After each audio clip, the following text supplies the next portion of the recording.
The outlaw's bride, the sky was as heavy as her heart the morning they came for her. Isabel. McCrae stood at the edge of her family's homestead, the hem of her calico dress brushing the dusty ground. The wind carried the scent of mesquite and the distant promise of rain, but she could feel no relief. Her fingers clutched the iron rail of the porch, knuckles white. Inside, her mother wept softly, and her father paced like a caged animal. Helpless against what was coming, 3 riders appeared over the ridge. Dust trailed behind them like smoke from a burning house. In the center rode Jeremiah, black outlaw, gambler, killer by some accounts. He was to be her husband, not by choice. Her father had made a deal with the devil. A land dispute gone wrong, a borrowed rifle, a wounded man left breathing when he shouldn't have been. To settle the matter without blood, the Black Riders gave him one option, his daughter in marriage to Jeremiah, or a war that would see their homestead burned to the ground, and Isabel, proud and stubborn as the West itself, agreed, not for her father, for her brothers, for the land her grandfather had died to tame. She would not see her family suffer for one man's mistake. But that didn't make the idea of belonging to Jeremiah any less vile. He dismounted, boots thudding against the dry earth, and pulled off his hat. His smile was as sharp as a knife's edge. "You ready to be a good wife, Isabel?" he asked, his voice oily smooth. She met his eyes. "Are you ready to try and tame a storm?" The men around him laughed, but Jeremiah only grinned wider. They were married under the shade of the old cottonwood tree, with no priest but the outlaws, second in command, and no blessing but the silence of the desert. Isabel wore white more from coincidence than Deasonand. Her mother wouldn't come outside. After the vows, Jeremiah grabbed her by the waist and lifted her onto his horse without a word. She sat stiff as a statue, heart pounding like the hooves of the horse beneath her. Behind them, her home shrank with every mile they rode. For days, they traveled south through scrubland and red rock. The outlaw gang watching her with a mix of curiosity and caution. She said little, ate little, and slept with a knife hidden beneath her skirt. Isabel was not a woman given to fear, but she was no fool either. She knew the danger she was in, and then came the Comanche. It was on the 3rd night, while they camped, near a narrow river bend. The moon was a pale silver disk in the sky, and the coyotes howled in the distance. Isabel was alone by the water, pretending to wash. When she saw movement in the trees, a shadow slipped from the brush tall, silent, eyes glinting like obsidian in moonlight. A warrior. Before she could cry out, he raised one hand not in threat, but in warning. She froze.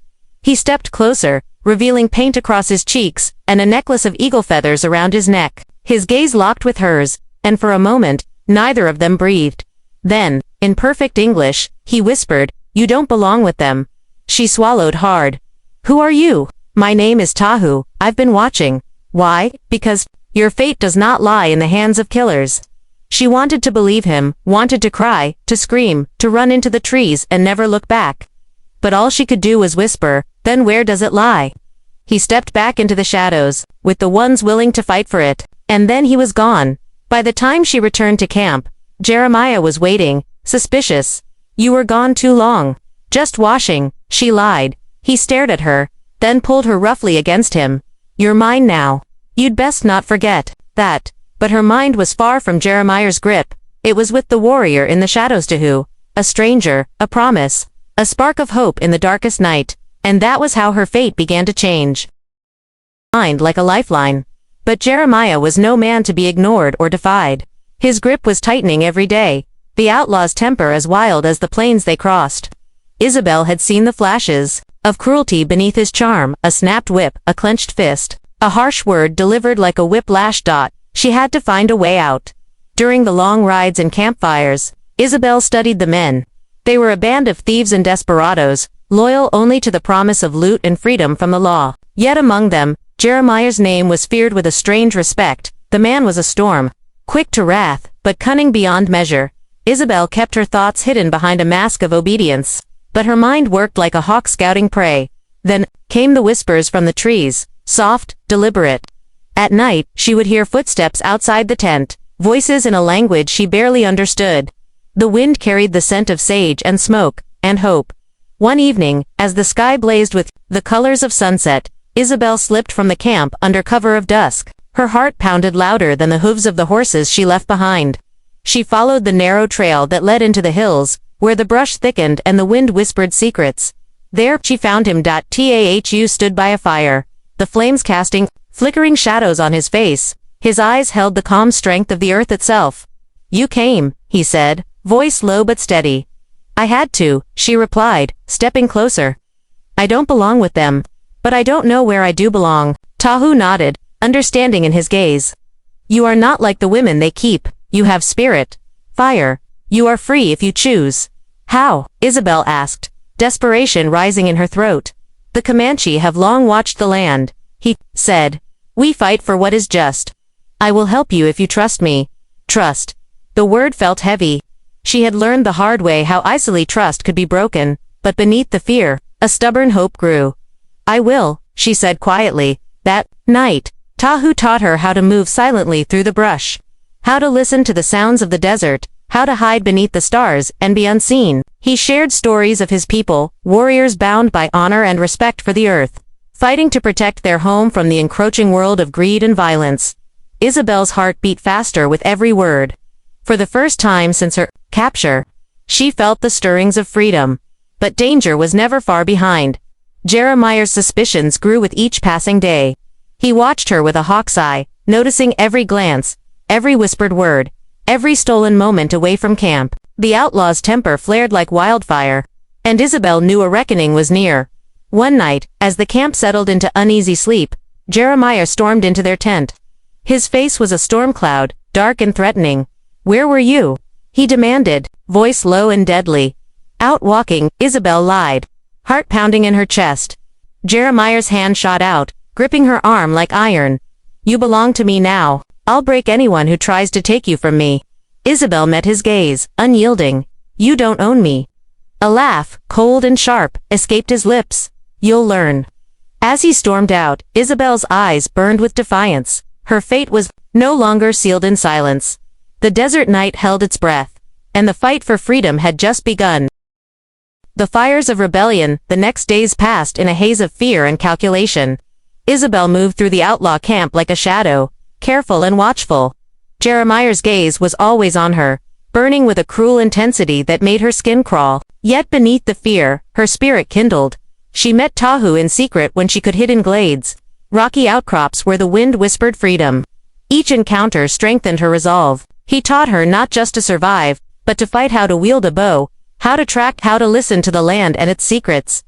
Isabel's hands, once delicate and unused to violence, grew steady and sure.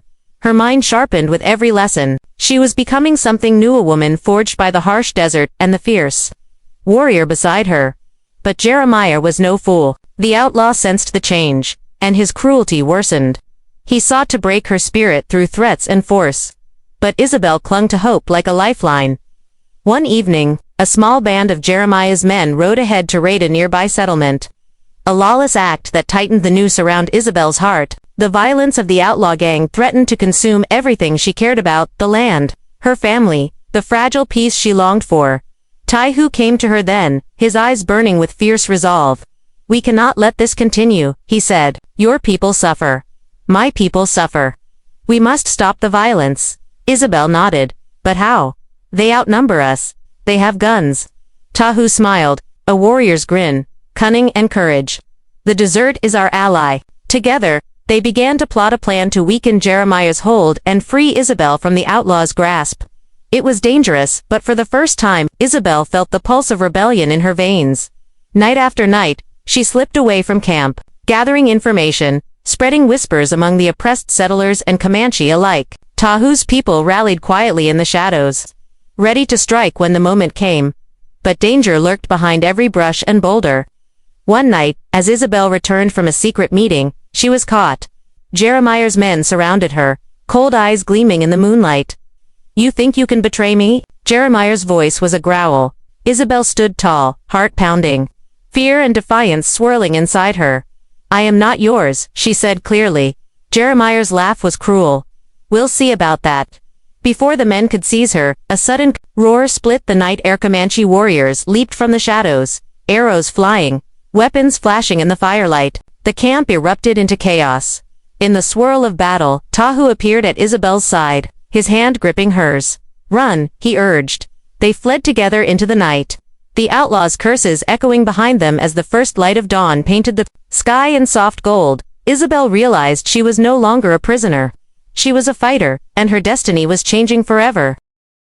Into the wild, the morning sun rose red and fierce over the horizon as Isabel and Taihu galloped away from the chaos behind them. The outlaw camp was a distant shadow, but the danger was far from over. Each pounding hoofbeat was a reminder of the narrow escape and the war that was coming. Isabel's heart hammered in her chest, adrenaline mixing with the ache of loss. She glanced at Taihu, whose steady presence was the anchor she desperately needed. His dark eyes were calm, yet burning, with determination. "We can't go back," she whispered, voice raw. "They'll hunt us down." Taihu nodded. "The land is wide. The mountains offer refuge, and the Comanche will protect you if you trust them." Trust, a fragile thread she clung to as the landscape rushed past.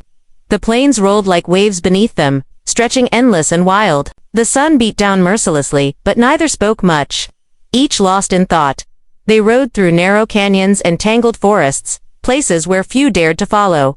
Isabel marveled at Taihu's knowledge of the land, the hidden springs, the secret trails, the ancient symbols carved in stone. Here, she was not just a hunted bride, she was a guest of the earth itself. At night, under a blanket of stars, Taihu told her stories of his people, their fierce pride, their struggles, their connection to the land. Isabel listened, feeling a stirring of belonging she had never known.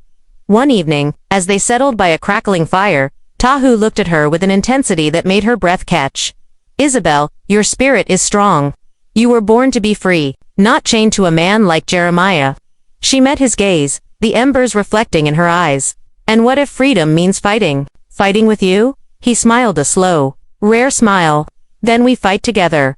But freedom demanded sacrifice. The outlaw band was relentless, and their vengeance would come swift and brutal.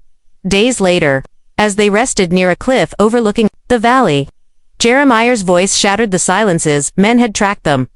The outlaw horde descended like a storm, horses thundering, guns blazing. Isabel's heart leaped, terror and resolve intertwining. Taihu pulled her behind a rocky outcrop. "Stay low," he commanded. The battle was fierce. Arrows streaked through the sky, gunshots echoed like thunder. Taihu moved like a shadow, fearless and swift, protecting Isabel with every breath.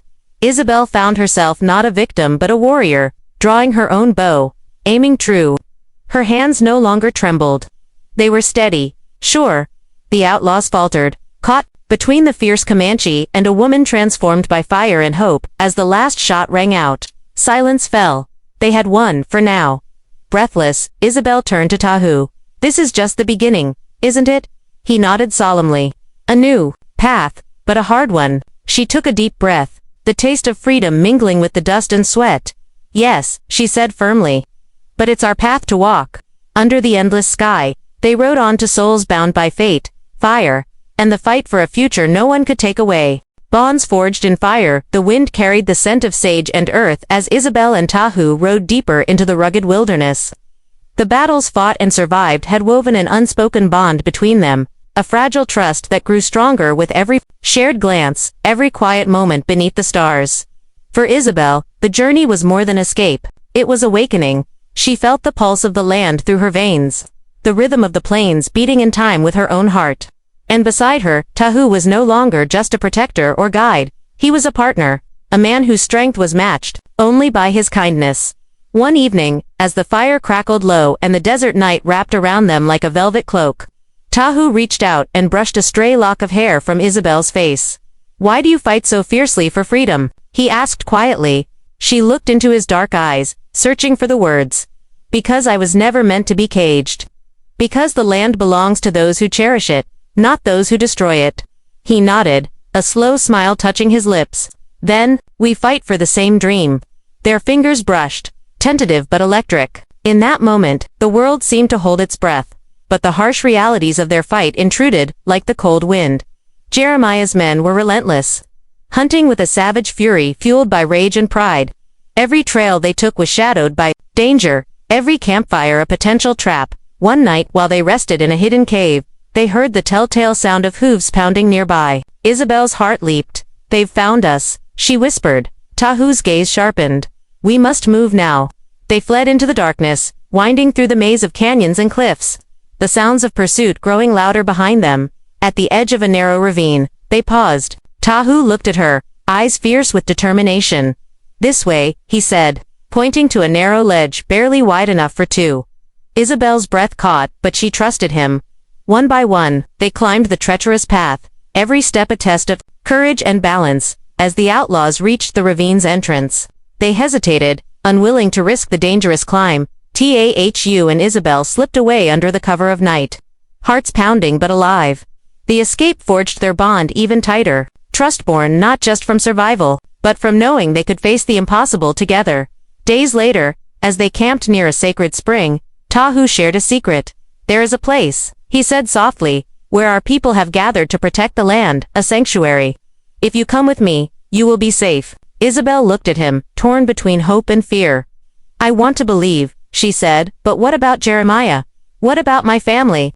Tahu took her hand gently. "We will fight for them all. For peace. For justice." Under the vast desert sky, Isabel made a choice. She would not run forever. She would stand, fight love. For the first time, she allowed herself to dream of a future free from chains, and with Tahu beside her, that future felt possible. Sanctuary and stormed the Comanche. Sanctuary was unlike anything Isabel had ever imagined. Hidden deep within a canyon ringed by towering cliffs, it was a place where earth and sky met in a sacred embrace. The air smelled of pine and smoke, and the distant sound of drums echoed like the heartbeat of the land itself. Tahu led her through the village, simple dwellings crafted from wood and hides, children playing under watchful eyes, warriors preparing for what was to come. The people greeted Isabel with cautious respect, their gazes steady and searching. "You are welcome here," Tao said quietly. "But trust is earned." Isabel nodded, feeling a strange mix of awe and humility. This was more than refuge. It was a community fighting for survival, for the right to live free on their land. Days passed with lessons and healing. Isabel learned their customs, shared stories, and slowly shed the fear that had clung to her like a second skin. Tahu was her guide and protector, but also a bridge between worlds, between her past and the new life unfolding before her. Yet outside the sanctuary, the storm was gathering. Jeremiah Black's rage had not cooled. The outlaw was relentless, rallying his men for a final assault that would burn and break everything in its path. One evening, under a blood-red sky, the warning drums sounded a call to arms. Isabel stood among the warriors, heart pounding, bow in hand. "Tahu," she whispered, "what happens now?" "We defend," he said simply. "Not just for us, but for all who call this land home." The night exploded into chaos. Flames licked the canyon walls, smoke choked the air, and gunfire cracked like thunder. Isabel fought beside Tahu. Every arrow loosed a prayer for freedom. Jeremiah's men pressed hard, but the Comanche and their allies held the line with fierce determination. The battle was brutal, fierce, a test of spirit and will. In the heart of the fight, Isabel faced Jeremiah himself. His eyes burned with fury as he lunged forward, weapon raised, but she was ready. With steady hands and fierce resolve, Isabel dodged and struck, disarming the outlaw with a swift, practiced move. For a moment, time held still. "You'll never own me," she said, voice clear. Jeremiah snarled, defeated but unbroken. The battle ended with the dawn, smoke rising against the pale light, the sanctuary scarred but standing. Isabel looked at Tahu, breathless, bruised, but alive. "This is only the beginning," he said. She nodded, feeling the weight of what they'd fought for and what was yet to come. Together, they would face the future, wild, uncertain, and theirs to claim. A new dawn. The battle had left scars on the land, on their bodies, on their souls.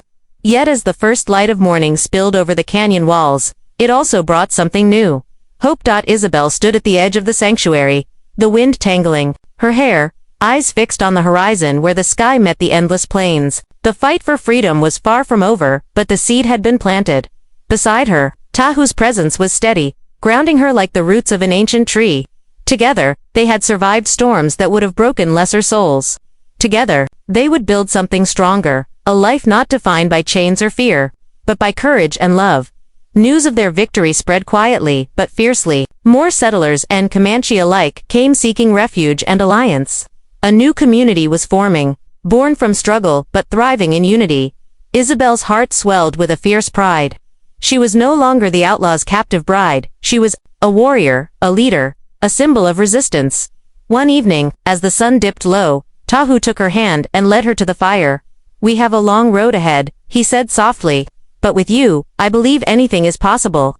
She smiled, warmth spreading through her chest. Together, then, whatever comes. They sat side by side, the flames dancing between them.